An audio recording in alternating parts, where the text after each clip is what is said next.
Hello guys, welcome back to my channel. In this video we are going to talk about stress and strain.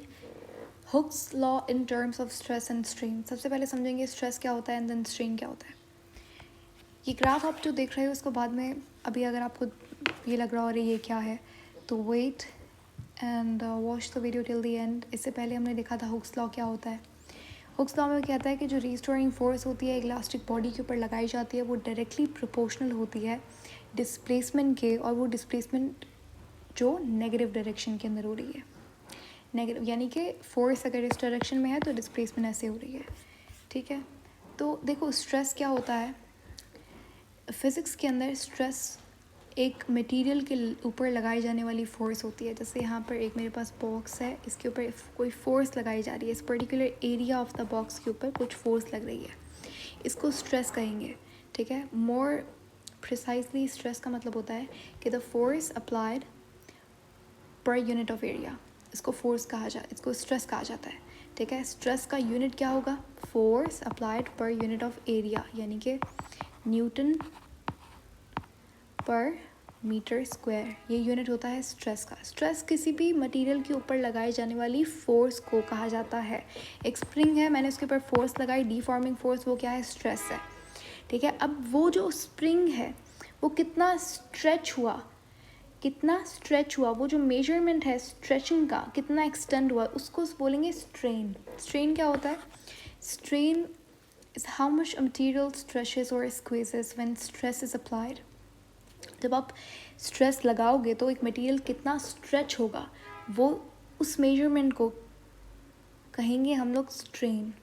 ठीक है, stress जो है उसका unit होता है पास्कल, और वो इक्विवेलेंट होता है किसके, न्यूटन पर मीटर स्क्वायर के. अगर बात करें स्ट्रेन की तो स्ट्रेन एक रेशो है किसका, change in length upon original length, और metre upon metre unit cancel हो जाएगा तो यूनिट नहीं होता. ये इसका रेशो है तो यूनिट नहीं होगा. डायमेंशनलेस क्वांटिटी है, यूनिट भी नहीं होता because it's a ratio between two lengths.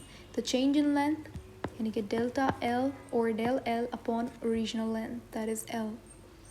तो ये होता है स्ट्रेन.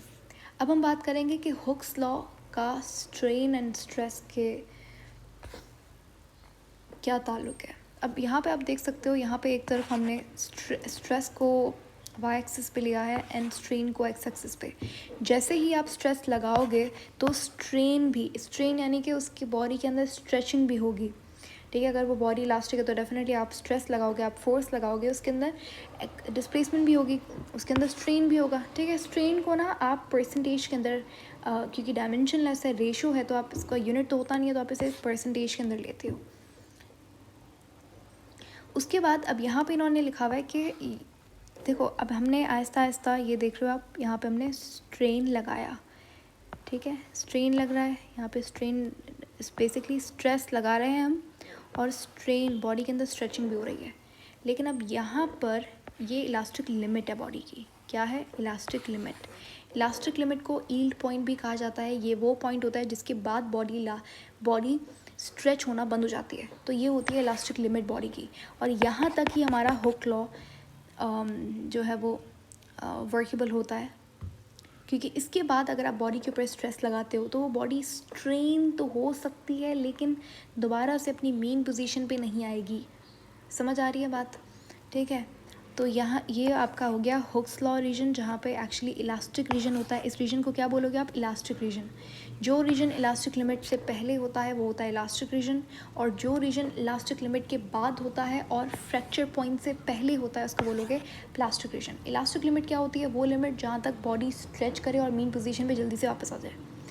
फ्रैक्चर, अब देखो अब हमने यहाँ पर किया, लेकिन दोबारा से हम लोग क्या कर रहे हैं, हम लोग स्ट्रेस लगा रहे हैं यानी कि फोर्स मैं दोबारा से लगाई जा रही हूँ स्प्रिंग के ऊपर. एक ऐसा पॉइंट आया है डी जहाँ वो था उसका ब्रेकिंग स्ट्रेस, यानी कि अब स्ट्रेस लगना, अब मैं जितनी भी फोर्स लगा रही हूँ वो बॉडी स्ट्रेच नहीं हो पा रही. क्यों नहीं हो पा रही, बिकॉज अब उसके अंदर जो इलास्टिसिटी है वो ज़ीरो हो चुकी है. अब एक ऐसा पॉइंट आया कि डी से ई की तरफ, अब ये फ्रैक्चर पॉइंट है, यहाँ पे ऑब्जेक्ट जो है वो, जो स्प्रिंग हमने लिया था वो ब्रेक डाउन हो जाएगा. ठीक है, तो ये वाला जो रीजन होगा, कौन सा वाला, आपका इलास्टिक लिमिट से लेकर और फ्रैक्चर पॉइंट के बीच में जो रीजन होगा इसको बोलेंगे प्लास्टिक रीजन। प्लास्टिक रीजन क्या होता है, इसके अंदर बॉडी स्ट्रेच तो हो जाएगी बट दोबारा से अपनी मेन पोजीशन पे नहीं आ सकती। जैसे एक स्प्रिंग है, मैंने उसे लिया, फोर्स लगाई, ठीक है, और दोबारा से अपनी मेन पोजीशन पे आ गई बॉडी। लेकिन अब मैं स्प्रिंग को इतना ज़्यादा मैंने इसे डिफॉर्म कर दिया, इतनी ज़्यादा स्ट्रेस लगाई इसके ऊपर कि ये स्प्रिंग ना पूरा इतना ज़्यादा स्ट्रेच हो गया, ठीक है। अब मैं देख रही हूँ अरे स्प्रिंग तो अपनी मेन पोजीशन पे वापस ही नहीं आ रहा, क्यों? क्योंकि उसने अपनी इलास्टिक लिमिट से ज़्यादा स्ट्रेन कर लिया, स्ट्रेचिंग कर ली। अब वो अपने प्लास्टिक रीजन में, अपना प्लास्टिक फॉर्म में आ गया, यानी कि अब वो परमानेंटली डिफॉर्म हो गया, अब दोबारा से अपनी मेन पोजीशन पे वापस नहीं आ सकता। तो होपफुली आपको स्ट्रेस स्ट्रेन का कॉन्सेप्ट क्लियर हो गया होगा। अब हम बात करेंगे सिंपल हार्मोनिक मोशन के बारे में, लेकिन इससे पहले you need to understand what is periodic motion, oscillatory motion and simple harmonic motion.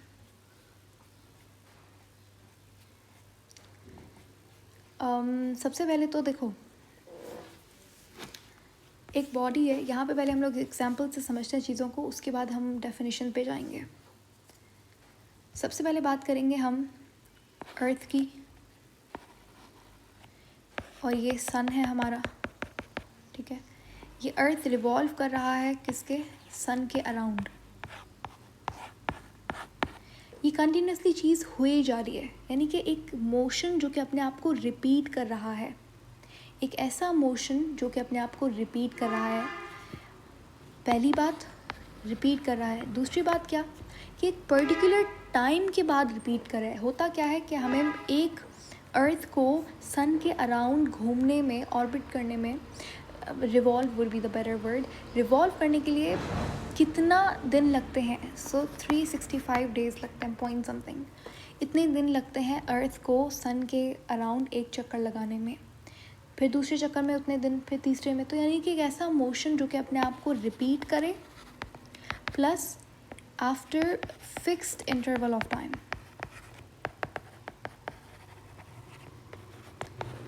Time के इंटरवल्स फिक्स होंगे, यानी कि 365 डेज़ में एक चक्कर, दूसरा चक्कर 365 डेज़ में, फिर दोबारा से 365 में एक। तो इंटरवल ऑफ टाइम क्या है, फिक्स्ड है, ठीक है। तो ऐसे मोशन को हम कहते हैं पीरियोडिक मोशन।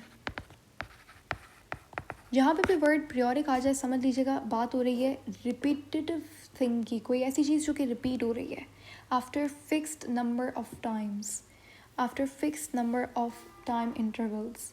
तो इसको बोलते हैं पीरियोडिक। आपने पीरियोडिक टेबल का नाम सुना होगा। पीरियोडिक टेबल क्या होता है, जहाँ पे क्या हो रहा है कि जैसे मेरे पास ये फर्स्ट ग्रुप के एलिमेंट्स हैं, सोडियम, दोबारा से अब इतने समझ लीजिए 1 2 3 4 5 6 7 8, समझ लो 8 एलिमेंट्स छोड़कर दोबारा से एक ऐसा एलिमेंट आ रहा है, पोटेशियम आ रहा है, जो कि जिसकी प्रॉपर्टी सोडियम से मिलती हैं। दोबारा से आप 8 एलिमेंट्स छोड़ो और इस यहाँ पर आओ, रुबिडियम मिल रहा है, तो दोबारा से इसकी प्रॉपर्टीज मैच हो रही हैं फर्स्ट ग्रुप के एलिमेंट से। तो इसीलिए इसको पीरियोडिक टेबल कहा जाता है कि after fixed number of elements दोबारा से वो प्रॉपर्टीज़ क्या हो रही हैं, रिपीट हो रही हैं। तो कोई भी चीज़ जो रिपीट हो, ऐसे मोशन को हम लोग पीरियोडिक मोशन कहते हैं। पीरियोडिक मोशन का बहुत अच्छा एग्जाम्पल यूनिफॉर्म सर्कुलर मोशन होता है, जिसका एक बहुत प्रैक्टिकल एग्जाम्पल है अर्थ रिवॉल्विंग अराउंड द सन। ऐसे मोशन को पीरियोडिक मोशन कहते हैं, समझ आ गया। अब आता है हमारा सेकेंड मोशन जो कि है ऑसिलेटरी मोशन। ऑसिलेटरी मोशन क्या होता है, एक बॉडी है, ठीक है, समझ लीजिए मेरे पास ये बॉल है और ये एक वॉल है जो ब्लॉक कर रही है इस बॉल को, और यहाँ पर भी एक वॉल है जो कि इस बॉल को ब्लॉक कर रही है, इसके रास्ते को ब्लॉक कर रही है। जैसे ही हमने इसके ऊपर फोर्स लगाई, बॉल ने इस वॉल को हिट किया, दोबारा से बॉल ये अपनी मेन पोजीशन पे आई। ये क्या है, इसको मेन पोजीशन कहते हैं, मेन पोजीशन या फिर इक्विलिब्रियम पोजीशन, ठीक है। लेकिन अब क्या हुआ कि बॉल जैसे ही यहाँ पर आई, दोबारा से क्या हुआ, यहाँ पर गई और दोबारा से यहाँ पर आ गई, अपनी मेन पोजीशन पे आ गई। इसका एक बहुत अच्छा एग्जांपल आप देख सकते हो अगर हम बात करें पेंडुलम की, ठीक है। मैंने पेंडुलम के ऊपर डिफॉर्मिंग फोर्स लगाई, जैसे ही आप इसके ऊपर फोर्स लगाओगे ये पेंडुलम यहाँ पे आ गया, ठीक है। ये क्या होगी, ये इसकी एक्सट्रीम पोजीशन होगी। ये क्या है, ये इसकी मीन या फिर इक्विलिब्रियम पोजीशन है, और दोबारा से बॉडी कहाँ पे जाएगी, यहाँ पर जाएगी। ये भी इसकी क्या है, एक्सट्रीम पोजीशन है। यहाँ पे जो इसने डिस्प्लेसमेंट कवर किया उसको बोलेंगे एक्स, ठीक हो गया। तो ये क्या है, ये एक ऐसा मोशन है जो कि क्या हो रहा है कि बैक एंड फोर्थ, ठीक है। तो ऐसे मोशन को बोलते हैं ऑसिलेटरी मोशन, ठीक है। ऑसिलेटरी मोशन क्या होता है, बैक एंड फोर्थ मोशन, या फिर आप टू एंड फ्रो मोशन भी बोल सकते हो। To and fro motion is called oscillatory motion. लेकिन अब body moves from its mean position, body ये टू एंड फ्रो मोशन तो होगा ही होगा, लेकिन बॉडी हमेशा अपनी एक्सट्रीम पोजीशन से होती हुई जाएगी, समझ रहे हो। तो ऐसे मोशन को ऑसिलेटरी मोशन कहा जाता है, जिसके अंदर एक्सट्रीम पोजीशंस होती हैं, जिसके अंदर मीन पोजीशन। पीरियोडिक मोशन में ऐसा नहीं था, पीरियोडिक मोशन में क्या था, मीन पोजीशन नहीं थी, एक्सट्रीम पोजीशन नहीं थी। लेकिन याद रखना ऑसिलेटरी मोशन क्या है, रिपीटेटिव मोशन है, फिक्स्ड इंटरवल के बाद हो रहा है। तो ये क्या है, पीरियोडिक मोशन है। तो ये स्टेटमेंट याद कर लीजिए कि every oscillatory motion is a periodic motion, but not every periodic motion is a oscillatory motion. इसका बहुत अच्छा एग्जाम्पल यूनिफॉर्म सर्कुलर मोशन, ये पीरियोडिक मोशन तो है लेकिन ये ऑसिलेटरी मोशन नहीं है, क्योंकि यहाँ पे कोई एक्सट्रीम पॉइंट्स नहीं है, कोई मेन पोजीशन नहीं है यहाँ पे, ठीक हो गया। तो ये था ऑसिलेटरी मोशन। अगले हम लोग बात करेंगे सिंपल हार्मोनिक मोशन, उसमें भी डिफरेंस होता है।